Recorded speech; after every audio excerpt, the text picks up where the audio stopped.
এবার পাইপ দিয়ে আস্তে আস্তে দেওয়া শুরু করি। পাইপের মাথায় এক প্রকার লোহার মতো কিছু একটা থাকে, যেগুলো লাগাইলে হয়তো বা ছিটিয়ে ছিটিয়ে দেওয়া যায়, ওইগুলার কোনো রকমের ব্যবস্থা নেই, হাত দিয়েই আস্তে আস্তে দিতে হবে। খুব আস্তে আস্তে পানিটা আসতেছে। ইতালিতেও যে লাউ গাছ লাগাতে পারবো, যদি জীবনে সেই গাছে লাউ দেখতে পাই, তার চাইতে বড় পাওয়া আমার মনে হয় কিছুই নেই। পানি যেহেতু পাশেই আছে, গাড়িটাকে একটু ধুয়ে নেই। গাড়ির পিছনে একটা সাবান ছিল, স্প্রে সাবান। এরপর বাবাকে বললাম একটু স্প্রে করে দাও, আমি এই দিক দিয়ে মোছা শুরু করি।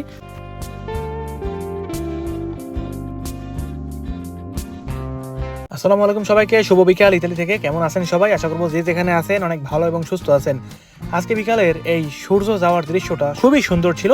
কিছু সময় রাস্তার পাশে অপেক্ষা করছিলাম আর এরকম সূর্যের দৃশ্যটা দেখছিলাম। ইতালিতে এখন বিকাল 8:30। ভাবা যায় যে 8:30টার সময়ও সূর্য দেখা যাবে। আমরা এখন চলে আসলাম বাবা যে ফ্যাক্টরিতে কাজ করে সেই ফ্যাক্টরির সামনে। এখানে বাবা কিছু গাছ লাগাইছে, আমরা সেই গাছগুলাকে আজকে দেখব। এই তো হাতের ডান পাশে যে জায়গাটুকু দেখতেছেন ঘাস নেই, সেইখানেই গাছগুলো। চলেন আমরা এবার সামনের দিকে যাই। এই ধরনের জায়গাগুলোতে আগে আগে দেখতাম গম ভুট্টা এগুলো চাষ করতো, কিন্তু এখন এগুলো আর দেখা যাচ্ছে না। বড় বড় ঘাস হয়ে রয়েছে, অনেকদিন ধরেই হয়তো বা কাটা হয় না। বাবা যেখানে গাছগুলো লাগাইছে এই জায়গাটা কিন্তু একেবারেই পরিষ্কার, কোনো রকমের ঘাস নেই, একেবারে আলাদা করেই রেখে দিছে। এই জমিটা যেহেতু বাবার মালিকের, বাবা আগে থেকেই বলে রাখছে যে এই জায়গাটায় আমরা কিছু সবজি চাষ করব, একটু জায়গা রাখতে হবে। মালিক বলছে কোনো রকমের সমস্যা নেই, যার কারণে এই জায়গাটা আলাদাভাবে একেবারে চাষযোগ্য বানাই রাখছে। মাটি যখনই শক্ত হয়ে যায়, বড় এক ট্রাক্টর এনে এই মাটিগুলোর একেবারে ঝুরঝুরা নরম বানাই ফেলায়। এই গাছে এখন পানি দিব। প্রথমে একটু গাছগুলোরে দেখি।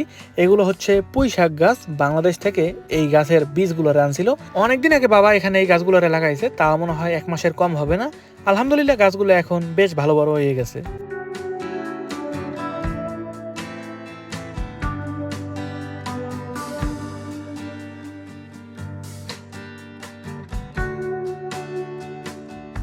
এবার পানির পাইপের কাছে যাব। ওইখানে যাওয়ার পর পানিটাকে ছেড়ে দেবো আর পাইপটাকে এখানে নিয়ে আসব।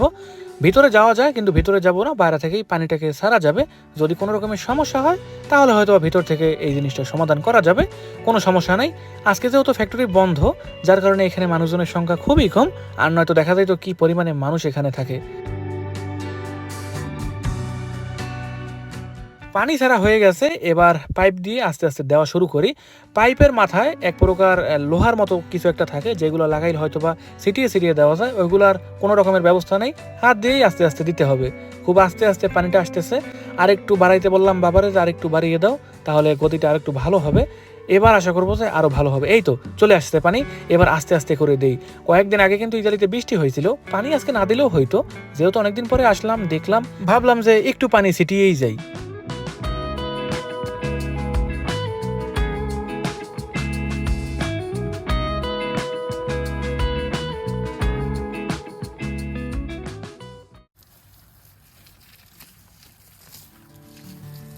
ওই পাশে যে বড় গাছটা দেখতেছেন ওইটা হচ্ছে লাউ গাছ। জানি না কবে লাউ ধরবে। ইতালিতেও যে লাউ গাছ লাগাতে পারবো, যদি জীবনে সেই গাছে লাউ দেখতে পাই, তার চাইতে বড় পাওয়া আমার মনে হয় কিছুই নেই। আমরা অপেক্ষায় থাকবো, ইনশাল্লাহ এই গাছগুলোতে লাউ কোনো একদিন আমরা দেখতে পারবো। পানিটা মনে হয় এখনই বন্ধ হয়ে যাবে, গতি একেবারেই কমে গেছে। বেশি সময় এই পানি আবার ছাড়া থাকলে ভিতরে একটা লক আছে, ওইটা আবার লক হয়ে যায়, ওইটাকে আবার আনলক করা লাগে। এই তো লক হয়ে গেছে।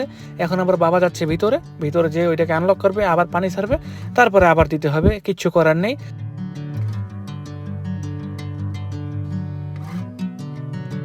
যদি ফ্যাক্টরির ভিতরের দিকটা একটু দেখাই, দেখেন কত বড় একটা রাস্তা। যেহেতু এটা একটা জোতার ফ্যাক্টরি, বড় বড় গাড়ি এইখানে আসে, তাদের গাড়ি যাতে খুব সহজেই ঘুরাতে পারে এর জন্য বেশ ভালো জায়গা আছে। বাবা পানি ছেড়ে দিছে। এই তো পানি চলে আসছে, এখান দিয়ে শব্দ হইতেছে। পাইপটা একটু ফাটা, মধ্যে দিয়ে পানি বের হয়। তা দেখেই বুঝতে পারলাম যে পানি আসায় আর ভুল হয়নি। আর বেশি সময় দিব না, এখান দিয়ে অল্প একটু দিব। এবার ওই দিকটা দেওয়া শেষ, এবার এই পাশে একটু দেই, যে এই দিকটা একটু শুকনো আছে।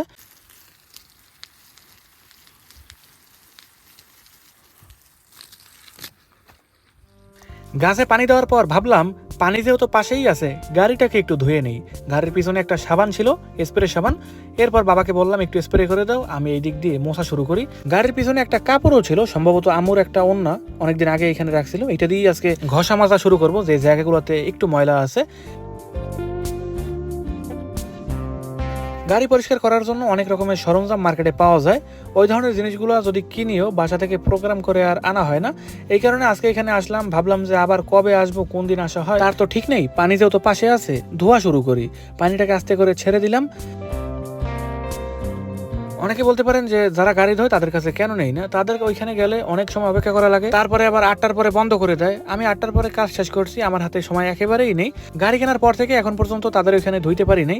আমি একদিনও সময় পাই না ওইখানে যাওয়ার জন্য। তবে দেখি কোনো একদিন যদি সময় সুযোগ পাই, ভালো করে একদিন ধুয়ে নিয়ে আসবো। আজকে মোটামুটি এখান থেকে ধুইলেই হয়ে যাবে।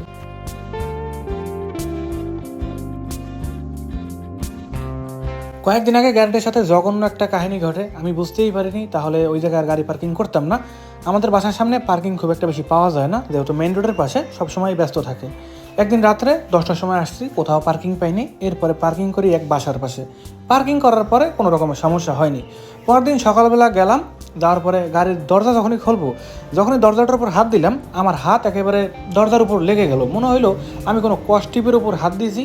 মনে হইতেছে আমার গাড়ি কোনো গামের মধ্যে মনে হয় ভিজানো হয়েছে, পুরো গাড়ির মধ্যে গাম লাগানো হয়েছে। এরপরে ভাবলাম গাম কোথায় থেকে আসলো। উপরের দিকে তাকাই দেখি কোনো একটা বাসায় রান্না করতেছে। সেই রান্নার সমস্ত রকমের ধোঁয়া, তেল যা কিছু আছে সব কিছু ওই জানালার পাশের সেই মেশিন দিয়ে পড়ছিল।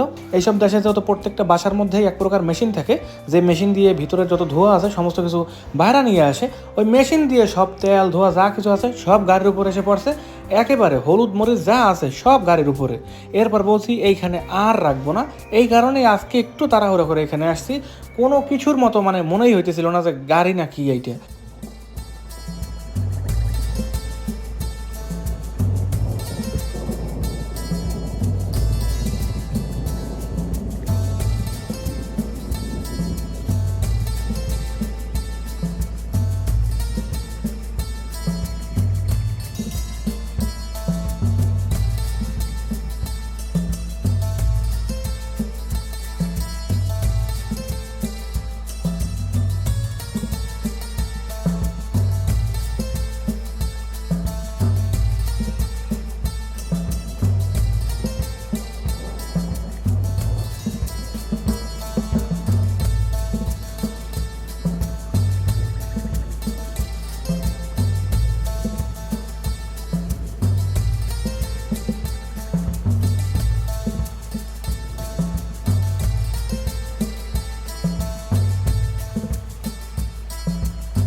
সাবান দিয়ে ঘষা মাজার কাজ শেষ।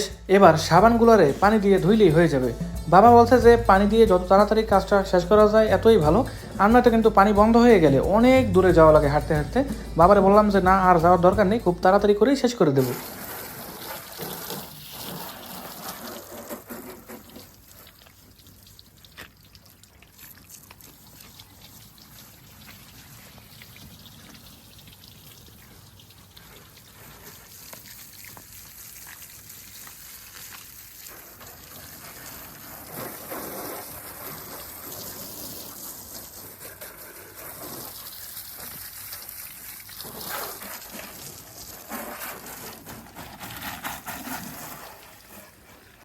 এবার মোটামুটি প্রথমে যেমনটা দেখছিলেন তার চাইতে একটু উন্নত হয়েছে কিনা কমেন্ট করে জানাবেন।